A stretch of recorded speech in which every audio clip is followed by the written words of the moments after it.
If you're like me and you do a lot of mountain biking, you also change a lot of tires. So today I'm going to show you a couple tricks that I have to make tire changing easy. It requires 3 tools that aren't that expensive, maybe the price of a couple tires, and it'll make your life a whole lot easier.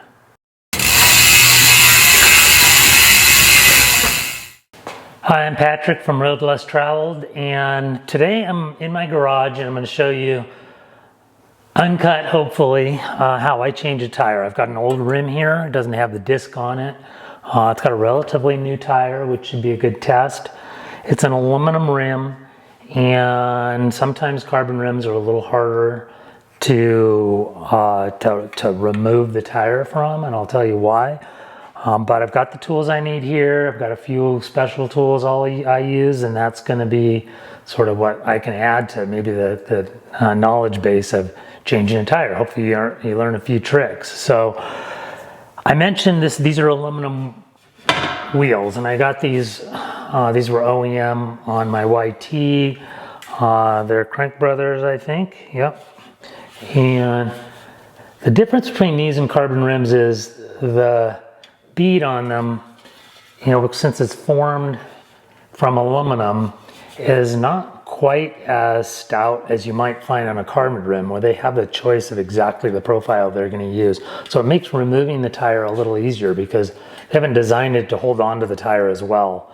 The Madshus tires are pretty easy to remove as well, but some other tire brands, especially those with Kevlar beads, and when you're using a carbon wheel, they can make it much more difficult to remove the tire. So part of my trick relates to how to remove the tire. Sorry about that. So one of my tools is this Park Tool wheel mount. I use it for changing tires, and I also use it for changing cog sets anytime I'm working on a wheel. It's a lifesaver. It's about a little over $100, but I'm using it all the time, so it's a tool worth having. So let's get going. First thing is to let the air out of the original tire. These are tubeless, so I'll be working with a tubeless tire, mostly focusing on replacing a tire that's tubeless. I usually have a stem tool that allows me to remove the valve core. And so once I've let a little bit of air out of the tire, I remove the valve core.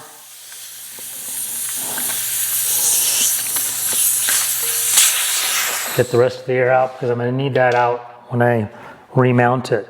Now, one of my tricks for removing the tire, because a lot of times this bead is really hard to remove. Now, I'm not sure it's going to be as hard to remove as some of my other wheels, is I use clamps. Now, if you don't have clamps like this, you can use a C-clamp. I like these DeWalt clamps. They have that sort of a plastic rubbery clamp piece on here on each end, and so I know I'm not going to damage my rims.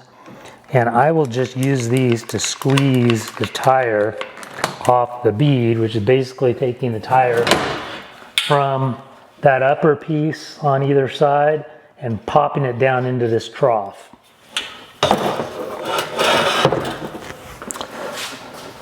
So I'll squeeze it like that, pops it down.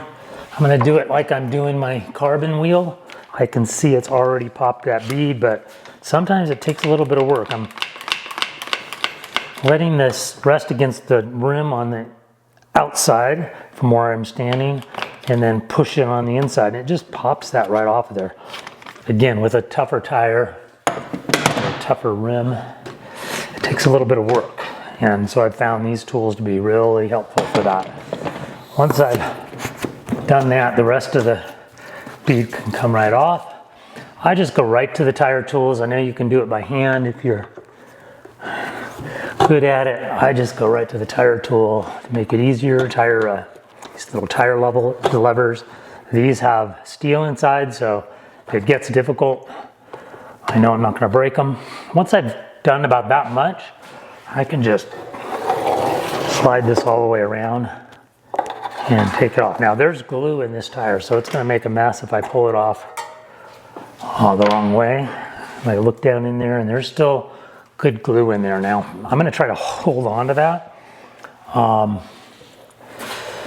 off the bead on the opposite side.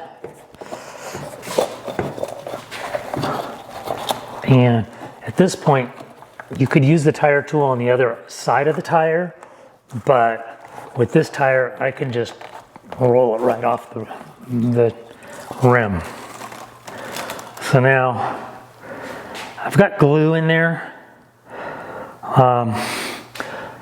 If I had put glue in there before I mounted a new tire, I can do it that way. With this nice little bench wheel mount thingy by Park Tool, it really stabilizes this, so I can almost get it on there without, I just use the tire tool. I'm prying on the inside of this tire just to get that first bead in there. This is not pretty, but once I get it on there, I just try not to lose that glue. And got it on. Now, that trough I showed you, that little well in the center of the tire, it's important to remember that you've got that, because its purpose is to aid you in getting this tire on. Because the tire's out on that bead, the tire sits too far away from this edge of the rim when you're trying to get it on. So you want to get it into that well like that. And so I'm putting it back on here. These Madshus tires are really easy to get on, which may be why people like them, but the downside, if they're easy to get on, they're easily to come off, and if you're on the trail, it's very possible that you're gonna pop a bead off of the rim and you're gonna lose air, and then the next thing you do is you put a hole in your tire. So I just use the tire tool here, hold on to one side, and work my way around. Again, I mentioned, you see where I've got the stem, and it's not in the way. If it was down here, it would be in the way of this tire getting up into that little trough or well. But since it's up in that trough or well, it's allowing this tire to move up this way and make it easy to mount. Now, if you want, these little tire levers have a little hook on them, and that's actually for taking it off, so forget that. When you're taking it off, you can hook it onto the spoke. But here, I'm just using my finger to hold it in one place, and I'm coming around, and I'm able to do this tire with one tire lever. Oh, it's coming off again. So if I needed to, I guess I'll show you this, because if this tire was difficult, then you can keep a lever in there and just start working it like that. And pull this lever out, put another lever in there, and voila, back in. Now, the big challenge, this is my next trick, is how do you set those beads? So often, I'll take the tire, I've mounted it like this, put it down on the ground, I'll start pumping, and the air just comes right out.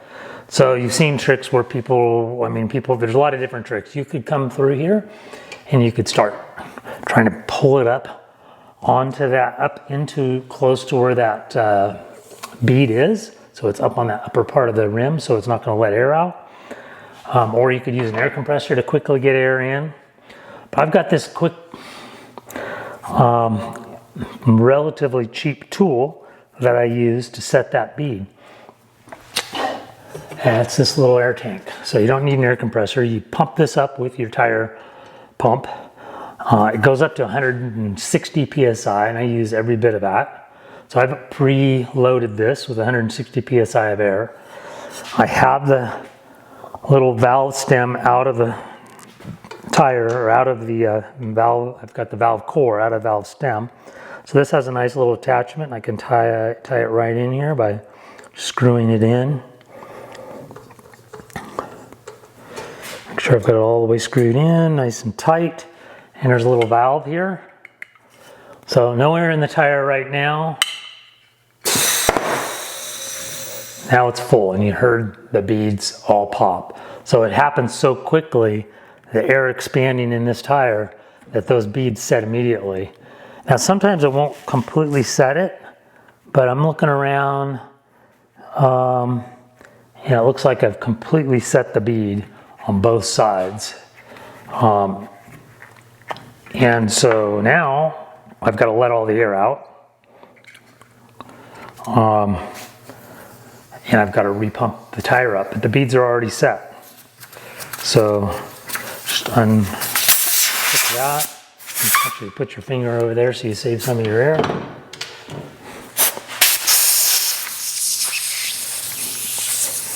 Get that core back in there.